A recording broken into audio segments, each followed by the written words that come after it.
जाग तुझको दूर जाना। महादेवी वर्मा। महादेवी वर्मा को छायावाद और रहस्यवाद की कवियत्री माना जाता है और उन्हें आधुनिक मीरा भी कहा जाता है। चिर सजग आंखें उनिंदी, आज कैसा व्यस्त बाना, जाग तुझको दूर जाना। अचल हिमगिरी के हृदय में आज चाहे कंप होले, या प्रलय के आंसुओं में मौन अलसित व्योम रोले। आज पी आलोक को डोले तिमिर की घोर छाया, आज या विद्युत शाखाओं में निठुर तूफान बोले। पर तुझे है नास पथ पर चिन्ह अपने छोड़ आना, जाग तुझको दूर जाना।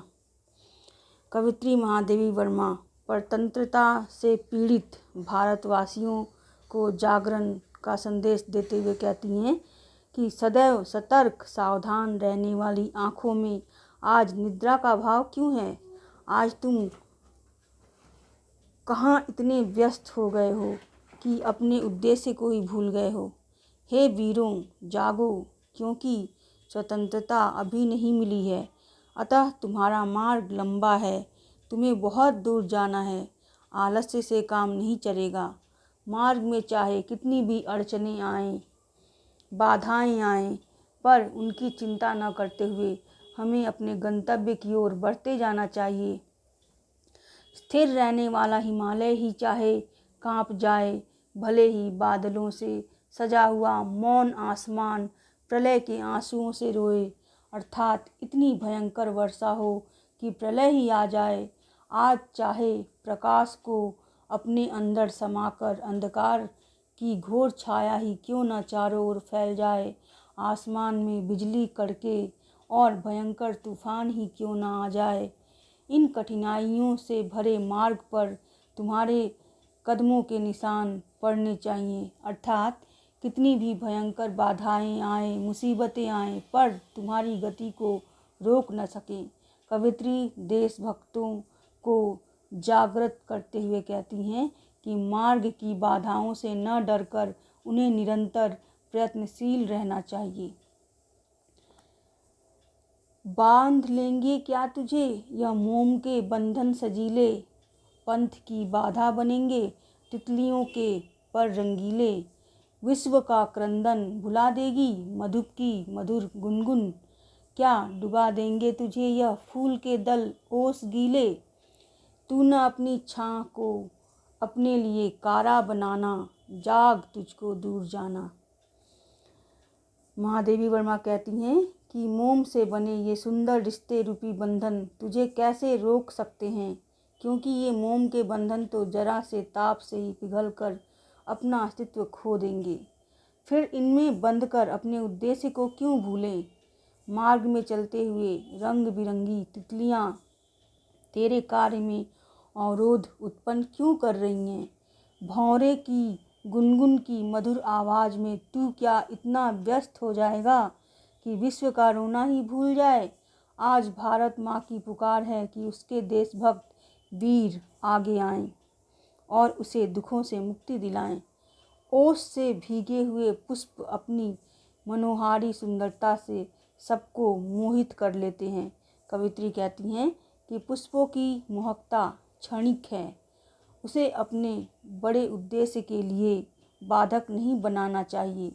हे भारत माता के पुत्रों, तुम्हें अपनी छाया को अपनी कारा नहीं बनाना चाहिए, अर्थात जिस प्रकार छाया का कोई अस्तित्व नहीं है, वह हमारे पीछे चलती है, उसी तरह मोह माया भी क्षणिक है, उसे अपना बंधन नहीं बनाना चाहिए, अपितु दृढ़ प्रतिज्ञ होकर, दृढ़ निश्चय होकर तब तक प्रयास जारी रखना चाहिए जब तक सफलता न मिल जाए।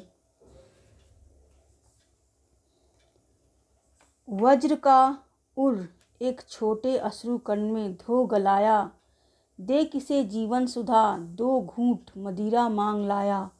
सो गई आंधी मलय की वात का उपधान ले क्या, विश्व का अभिशाप क्या चिर नींद बनकर पास आया। अमरता सुत चाहता क्यों मृत्यु को उर में बसाना, जाग तुझको दूर जाना।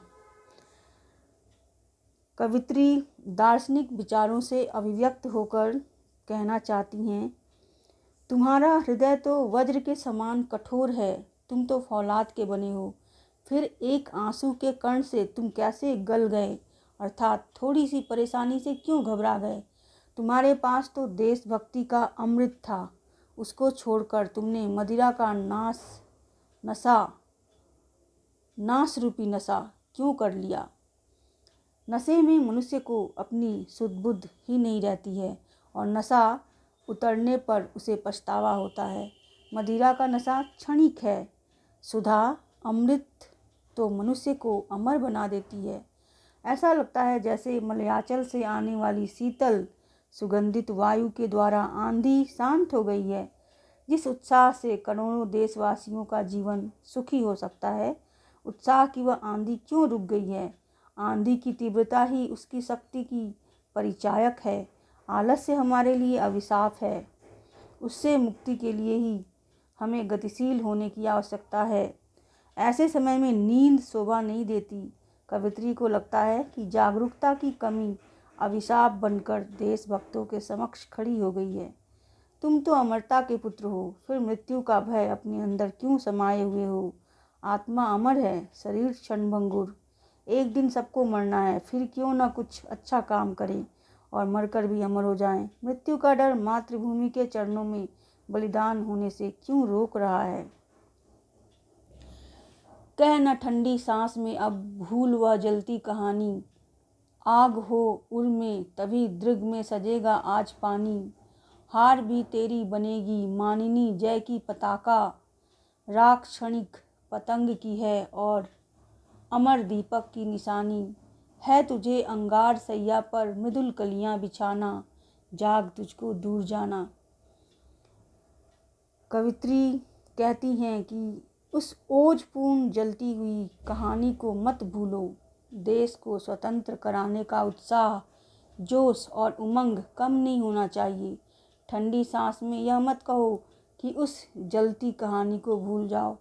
कवित्री देशभक्तों की निराशा में आशा का संचार करना चाहती हैं। वह उन्हें प्रोत्साहित करना चाहती हैं। यदि व्यक्ति के हृदय में आग है, तभी आंखों में पानी अच्छा लगता है। दिखावे की सांत्वना व्यर्थ है। अंदर की आग को बुझने नहीं देना चाहिए। भारत माँ के दर्द के लिए रुदन तभी अच्छा लगता है जब उसके कष्टों को दूर करने की दृढ़ प्रतिज्ञा हो।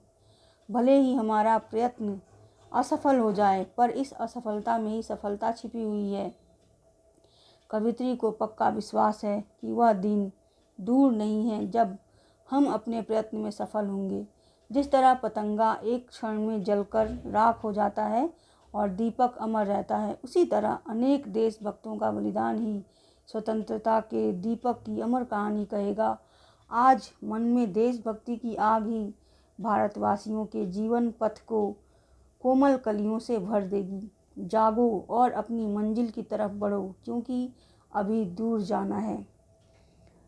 इस प्रकार कवित्री कहती हैं कि परतंत्र भारत में देशवासियों की दयनीय स्थिति देखकर आंखों में आंसू आते हैं।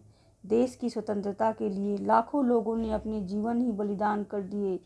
मन की आग ही स्वतंत्रता दिला सकती है।